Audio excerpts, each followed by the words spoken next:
হাসাকাও মন্ত্রী বিকাশ tribal welfare মুনি মন্ত্রী নুগ্যাখো কেবনো বপখনা এমএলএ তাই মন্ত্রী চাপ্রুনি সময় আবাগিনো আনকনস্টিটিউশনাল কক সাwo তিনি প্রেস ক্লাব কক থুমানো কক সিজাকা টিডব্লিউএফ নি স্পোকসপারসন গীতা দেববর্মা ব মন্ত্রী অক্রানি থানিব টিপ্রাসানি kokno তামুঙ্গৈ রোমান স্ক্রিপ্ট বাই সুইনানি পারমিশন রেনা জংজালংজাক স্রাই স্রাই সানাবাগৈ সমুক্তি শাখা এটাও একটু উল্লেখ করব সেদিনের ঘটনায় 13 তারিখ ডিসেম্বর এখানে আগরতলার যে রবীন্দ্র শতবার্ষিকী প্রাঙ্গণে সেটা হচ্ছে আমাদের রাজ্যের জনজাতি কল্যাণ দপ্তর অর্থাৎ মাননীয় মন্ত্রী বিকাশ দেববর্মার যে ভাষণটা সেটা শুনে মানে তারা যেদিন শপথ গ্রহণ করে S a minister S A MLA সেদিন হয়তোবা সে আমার যতটুকু মনে হয় সেদিন সে শপথের বাক্যটাই বোধহয় তার মনে নেই এরকমটা আমার মনে হচ্ছে তার ভাষণগুলো শুনতে বলছিল যে প্রতিবাদ করবে সে প্রতিরোধ করবে এবং প্রতিশোধ নেবে কাকে নেবে তীব্রামথা যারা সাপোর্টার তাদের তো উনি একজন মিনিস্টার এস এ মিনিস্টার কিভাবে সমস্ত আনপার্লামেন্টারি কথাবার্তা উনি বলতে পারেন এই রাজ্যে এত বছর গণতন্ত্র সে 1952 থেকে বিভিন্ন সময়ে বিভিন্ন মন্ত্রী আমরা দেখেছি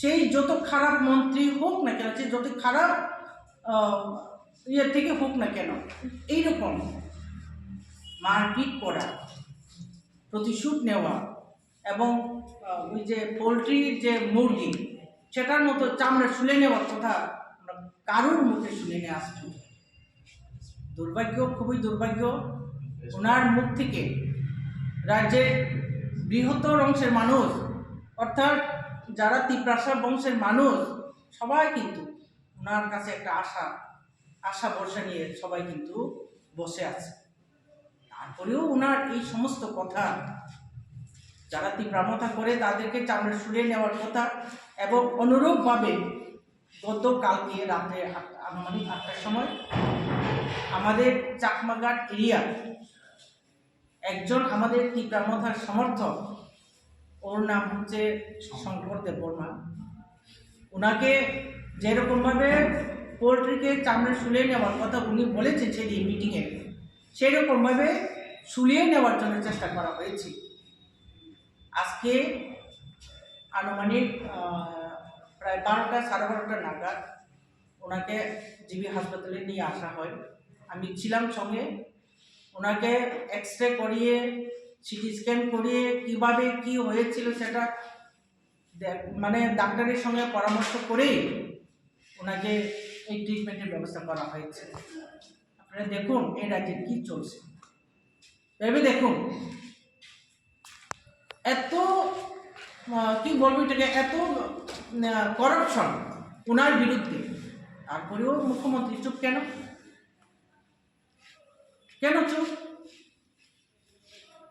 বাকিটাই জনগণ বলবে থ্যাংক ইউ আমরা এখানে এসে টিডব্লিউএফ হিসেবে আমরা আছি রাজ্যবাসীর জবাব চাই রাজ্যবাসীকে আপনি জবাব দিন আপনি সেই কথাটা না হয় আপনি উইথড্র করুন না হয় আমাদের এই ল্যাঙ্গুয়েজ প্রবলেম এতদিন আমরা যে ভুক্তভোগী হয়ে আছি সেই 1968 থেকে টিল টুডে আমরা যে ভুক্তভোগী যে সাফারার আপনি সেটা সমাধান করুন আর সেই ব্যাপারটা নিয়ে আমরা কোনো দিন গিভ আপ করবো না আর আমরা কাকে জিজ্ঞেসও করবো না আর আমাদের ভাষাকে আমাদের ককবরক ভাষাকে কী স্ক্রিপ্ট ব্যবহার করা হবে কোনো দিন চাইবো না আমরা ইউজ করব আমরা লিখবো আর সেটা যদি লিখতে গিয়ে ইউজ করতে গিয়ে যদি কোনো রকম উশৃঙ্খল কোনো রকম ইনডিসিপ্লিন যদি হয় ওনার দায়িত্ব মাননীয় চিফ মিনিস্টারের উপর সেটা ওনার কাজে গিয়েছে দায়িত্বটা করব থ্যাংক ইউ আমাদের যে ককবরক ভাষাকে আমরা রোমান স্ক্রিপ্টে লেখার জন্য বিভিন্নভাবে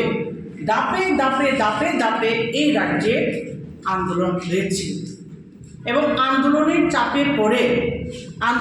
চাপে পড়ে বিগত সরকার আমি বলবো সেখানে সিপিএমের আমল ওই সময় থেকে কিভাবে ওটাকে ম্যানেজ করা যায়। সরকার চেষ্টা করেছিল, করে নাই এটা বলবো না, করেছিল। তো কি করেছিল গভর্নমেন্ট তখন 1990 সন 1 তারিখ জুন একটা নোটিফিকেশন বের হয়েছিল।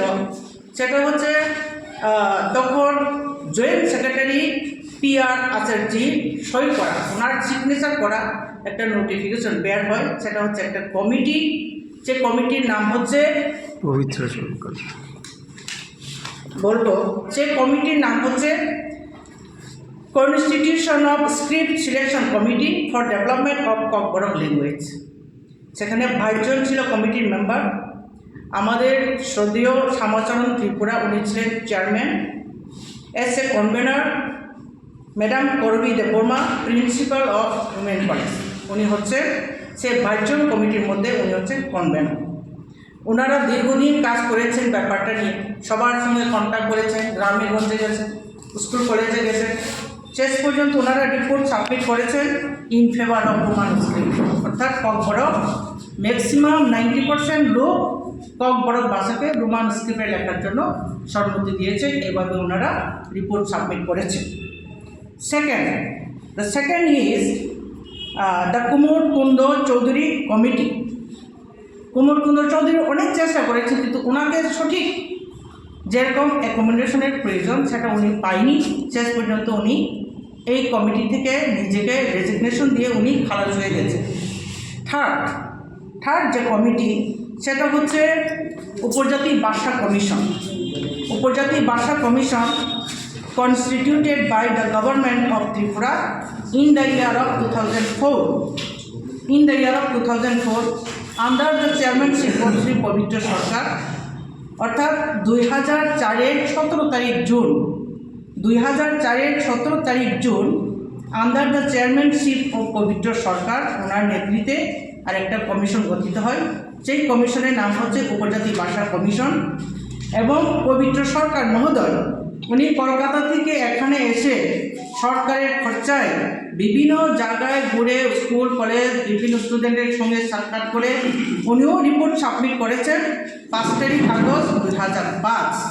ওনার রিপোর্টও ছিল in favour of Roman script. এই হচ্ছে এই রোমান স্ক্রিপ্টে নিয়ে সরকারের পদক্ষেপ। বিভিন্ন সময়ে বিভিন্ন কমিশন করা হচ্ছে। এটা ছাড়াও আমাদের এডিসি গভর্নমেন্টের তরফ থেকেও বিভিন্ন প্রাইমারি ল্যাঙ্গুয়েজ অ্যাক্ট বা অনেক কিছু ওইখানে আইন করে বইপত্র ছাপানো হয় ককবরক রোমান স্ক্রিপ্টে। কিন্তু যে মাত্র সরকার চেঞ্জ হয় তখন এই বইগুলিকে আগুনে পুড়িয়ে ফেলা হয়েছে। সেটা হচ্ছে ইতিহাস আমাদের রাজ্যে। তো আমি বলবো ওই জায়গাতে আমি বলবো এখানে আপনারা দেখুন বা আপনারা সবাই জানেন, মোর দেন over 1 million people speak Kokborok in Tripura, and it is one of the recognized state language is Kokborok. But the history of its struggle is very clear. It is very clear that till today the responsibility government have totally failed to respect the sentiment of the Kokborok speaking people of Tripura. আমি বলবো আজকে এইটাই সম্পূর্ণভাবে এই রাজ্য সরকার সেই first to last from the beginning to till today আমাদের ককবরকবাসী যারা রয়েছে তাদের সেন্টিমেন্টকে রক্ষা করার জন্য তারা সম্পূর্ণরূপে ব্যর্থ। আমি আজকে এটাকে বলব, কারণ সেদিন আমরা দেখেছি মাননীয় সিএম মহোদয়, আমরা তো আগে ভাবতাম কেন কি ব্যাপার রোমান স্ক্রিপ্ট দিতে কার কি এত অসুবিধা। আমরা সেই 1968 থেকে এই স্ক্রিপ্টটা নিয়ে আমরা মুভমেন্ট করে আসছি, কিন্তু দিতে কেন, কোথায় অসুবিধাটা কোথায় আমরা খুঁজছি কারণটা।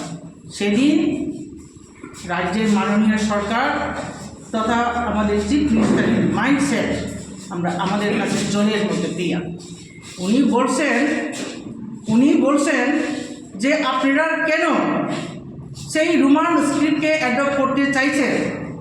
আপনাদের মধ্যে অনেকেই শিক্ষিত লোক আছে, এডুকেটেড লোক আছে, আপনারা নিজের ইন্ডিজিনিয়াস স্ক্রিপ্ট কেন করেন না? কি করবেন আপনারা? আমাদের রাজ্যের চাকমা জনজাতির বাইরে যদি তাদের ইন্ডিজিনিয়াস স্ক্রিপ্ট যদি অ্যাডপ্ট করতে পারে, আপনারা কেন পারবেন না? মাই গড, সেই এত বছর মুভমেন্ট করার পর এবং এই বড় সাবজেক্টকে কলেজ থেকে কিন্তু মাস্টার ডিগ্রি পর্যন্ত সব রোমান স্ক্রিপ্টে হয়। 1 to 12 পর্যন্ত বেঙ্গলি স্ক্রিপ্ট কীভাবে রাখা হচ্ছে দেখুন, আপনারা ভেবে দেখুন। একটা ল্যাঙ্গুয়েজ, একটা রাজ্যের একটা ল্যাঙ্গুয়েজকে 1 to 12 পর্যন্ত সেটাকে বাংলা হরফে লিখতে দেওয়া হয় এবং কলেজে সেটাকে রোমানটে অ্যালাউ করা। এত বছর পর অনেক বেজ পার হয়ে গেছে কিন্তু মাস্টার ডিগ্রি কমপ্লিট করে বড় সাবজেক্টে। এখন আজকে ডেটে 2025 13 তারিখ ডিসেম্বর, এই ডেটে যদি উনি বলেন যে কেন আপনারা ইন্ডিজিনিয়াস স্ক্রিপ্ট বের করেন নাই, তাহলে এই যে বড় স্পোকেন পিপল ত্রিপ্রাসাদের ভাষা ডেভেলপের কোনো রকম চিন্তা ভাবনা ওনার কাছে আছে বলে কি আপনারা মনে করতে পারেন? আমার তো মনে হয় আমরা রোমান স্ক্রিপ্ট বলতে উনি কি জানেন না রোমান স্ক্রিপ্টে কী জিনিস? রোমান স্ক্রিপ্ট মানে তো ইংলিশ আলফাবেট না, এবিসিডি তো ইংরেজি লেটার যেটা বলে এবিসিডি, সেটাকে তো আমরা রোমান বলছি। আর উনি বলছেন সেটাকে কেন আপনারা অ্যাডপ্ট করবেন? যে স্ক্রিপ্ট বা যে লেটার সেটা দীর্ঘদিন ভারতকে যে শাসন করেছিল সেই ইংরেজদের অ্যালফাবেট কেন ওনাকে ব্যবহার করবেন? আশ্চর্যজনক ব্যাপার। এইরকমটাই যদি হয়ে থাকে তাহলে আজকের ডেটে আপনি এডুকেশন ডিপার্টমেন্টে খোঁজ নিয়ে দেখুন, গভর্নমেন্টের পরিচালিত এডুকেশন ডিপার্টমেন্টের যে সমস্ত স্কুলগুলি আছে এটার মধ্যে 125 নো স্কুল এখন ইংলিশ মিডিয়ামে টার্ন করা হচ্ছে। ওইটা কি ইংরেজি আলফাবেট না? ওইটাই তো ইংরেজি আলফাবেট। তো আপনি আজকে ডেটে কেন বলে নাই ইংরেজি সাবজেক্টে ক্লোজ করতে? সেটা বিদেশি হরফ কেন বলে নাই? তার মানে কি বোঝা যায় ওটা থেকে? আমার তো মনে হয় ওটা থেকে এটাই আমরা বুঝি যে রাজ্যের মাননীয় মুখ্যমন্ত্রী কোনোদিন এই রাজ্যের এই বড় ভাষাকে ডেভেলপ হতে দেবে না এবং উনি কোনোদিন চিন্তাও করবে না। এই ধারণাটুকু আমাদের অন্তত হয়ে গেছে, আজকে পর্যন্ত হয়ে গেছে। কিন্তু একটা ল্যাঙ্গুয়েজকে আপনি ইংলিশ মিডিয়াম নিজের জেনারেশন টু জেনারেশন গড়ের ছেলে মেয়েদেরকে ইংলিশ মিডিয়ামে পাঠানো হয়, যে সমস্ত ইংলিশ মিডিয়াম মিশনারি স্কুল আছে ওখানে পাঠানো হয় higher best of education adopt করার জন্য, পাওয়ার জন্য, নিজেকে আরও সংগঠিত সুদৃঢ় করার জন্য সেটাকে পাঠানো হয়। আর আমাদের শুধু স্ক্রিপ্ট অ্যাডপ্ট করতেও আপনি দিচ্ছেন না। কি অপরাধ করলাম আমরা? নাম্বার 2, উনি তো বলতে পারবেন না বড়কে কিভাবে লেখা হয়, উচ্চারণ করতে পারবেন না উনি তো। আমরা তো জানি আমাদের ভাষা বড় কি স্ক্রিপ্ট নিয়ে লেখলে বা ইউজ করলে সেটা অ্যাপ্রোপ্রিয়েট প্রনাউন্সিয়েশন সহ আমরা সেই ভাষাকে প্রিজার্ভ করতে পারব। আমরা তো জানি এই জায়গাতে আমরা বাংলা হরফের বিরোধী করছি না, আমরা দেবনাগরীর বিরোধিতা করছি না। যে স্ক্রিপ্ট ব্যবহার করে আমার ল্যাঙ্গুয়েজকে আমি যদি সঠিক আকারে যদি উচ্চারণ করতেই না পারি, আমার উচ্চারণ যদি ব্যাঘাত হয়, বিঘ্ন হয়, তাহলে আমি কেন অন্য স্ক্রিপ্ট ব্যবহার করব? রোমান থেকেও আপনারা, আমি বলবো এই জায়গাতে, রোমান থেকেও আমরা সবটি স্ক্রিপ্ট আমরা ব্যবহার করি না, যেটি আমাদের কথার সঙ্গে উচ্চারণের আমাদের সুবিধা হয়, সেই সমস্ত স্ক্রিপ্টগুলি আমরা বেশিরভাগ আমরা ইউজ করি। ইংলিশ আলফাবেটের যে 26টা যে অক্ষর আছে না, সেটা আমরা কিন্তু সবটি ইউজ করি না ওই জায়গায়, যেটা আমাদের ভাষার সঙ্গে সাদৃশ্য আছে, যে আলফাবেটগুলি ব্যবহার করে আমাদের প্রনাউন্সিয়েশন ঠিক হয়, আমাদের উচ্চারণগত ঠিক হয়, সেটাকে আমরা ইউজ করি। তো সেই ভাষা সেটাকে অ্যাপ্রুভ দিতে, সেটাকে সম্মতি দিতে কারোর তো কোনো আসে যায় না, কারোর পকেট থেকে তো মাল বের হয়ে আসে না ওই জায়গাতে। তাহলে সমস্যাটা কোথায়? আমি আপনাদের এই মিডিয়ার মাধ্যমে আমি মাননীয় সিএম মহোদয়ের কাছে আমি এই জানতে চাইব, কেন দিতে চাইছে না, সমস্যাটা কোথায়। যদি সেই রোমান স্ক্রিপ্ট অর্থাৎ বাংলা মিডিয়াম স্কুলকে যদি আপনি ইংলিশ মিডিয়ামে টার্ন করতে পারেন, আজকে ডেটে যদি আরও ভাষা শেখার জন্য আরও যদি রাজ্যের ছাত্রছাত্রীদের জন্য আপনি যদি চিন্তা করতে পারেন, সুবিধা করে দিতে পারেন, বিভিন্ন ইংলিশ মিডিয়াম স্কুল খুলতে পারেন, তাহলে আমাদের ককবরক ভাষাকে সেই রোমানে দিতে আপনি অসুবিধাটা কোথায় আমি জানতে চাইব। থ্রু মিডিয়া মাননীয় সিএম মহোদয়, আপনাকে জবাব দিতে হবে এই ব্যাপারটা। এটাও একটু উল্লেখ করবো, সেদিনের ঘটনায় 13 তারিখ ডিসেম্বর এখানে আগরতলার যে রবীন্দ্র শতবার্ষিকী প্রাঙ্গণে, সেটা হচ্ছে আমাদের রাজ্যের জনজাতি কল্যাণ দপ্তর অর্থাৎ মাননীয় মন্ত্রী বিকাশ দেববর্মার যে ভাষণটা, সেটা শুনে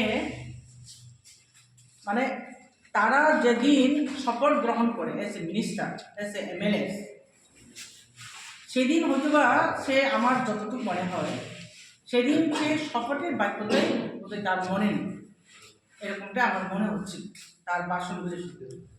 বলছিল যে প্রতিবাদ করবে, সে প্রতিরোধ করবে এবং প্রতিশোধ নেবে।